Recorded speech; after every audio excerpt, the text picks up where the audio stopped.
PEGI 18.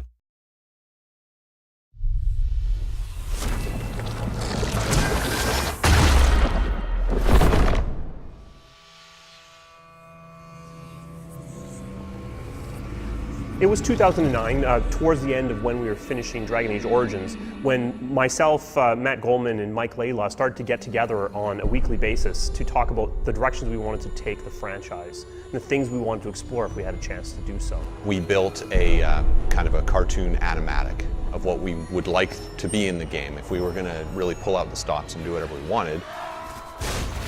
It's actually very much like the beginning of the game. There's a conversation wheel, there's a dragon airstrike, you're a cool, badass warrior with spiky armor chopping Murlocs in half by the millions. It was exciting. It was like, wow, man, can we actually pull that off? Can we feel like the party works together to demolish foes rather than having their disparate abilities? So brainstorming with the core leads on Dragon Age is pretty exhilarating. I really love to lead him astray with crazy ideas. Every time we would talk, I'd start talking about how every piece of our art would involve Ulrich von Hawk, the lycanthrope character of our game, howling and like tasting his own blood. Anyways, it kind of got out of control after a while, so I had to drop it. But it was pretty fun while it lasted. You know, the final beautiful touch of it was when we said, what if we could tell a story that was more personal? And that's where the idea of Hawk, the champion of Kirkwall, and that rise to power over a decade of history came out. Where Origins really shone by having this huge epilogue that had thousands of variations based on the choices you've made. Instead, we've moved that into the gameplay. People you've interacted with at the beginning of the game are going to have their kind of situations profoundly affected by their interaction with Hawk, your character.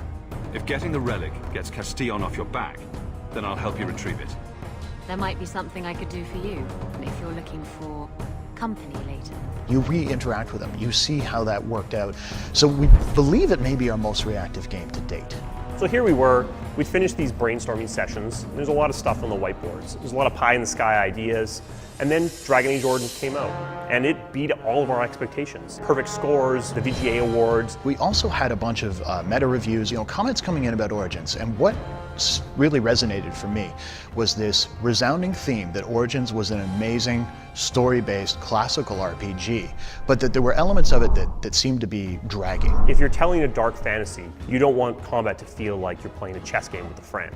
So that seemed to be the reviews. No one was really panning the game to me. It let you have this cool tactical experience, and obviously the story was intense, well loved. But the question for me was, is there any way that we could just take the RPG concepts, the very core tenets of it, and move it forward into a newer feel, something that would work as well on the consoles as it did on PC? We've really stuck to our vision. We've kept what was good about Origins and shaved off the edges and made something really unique. Matt wanted much more composed imagery, places that played up the character. I wanted combat that felt like it wasn't silently rolling dice behind the scenes, that felt like when I was pushing a button, it was responding and my characters were responding accordingly. But because it looks faster, because it's got a character with a voice, because of this historical story we're going to do, it ran the risk of people saying, oh my God, that is so different.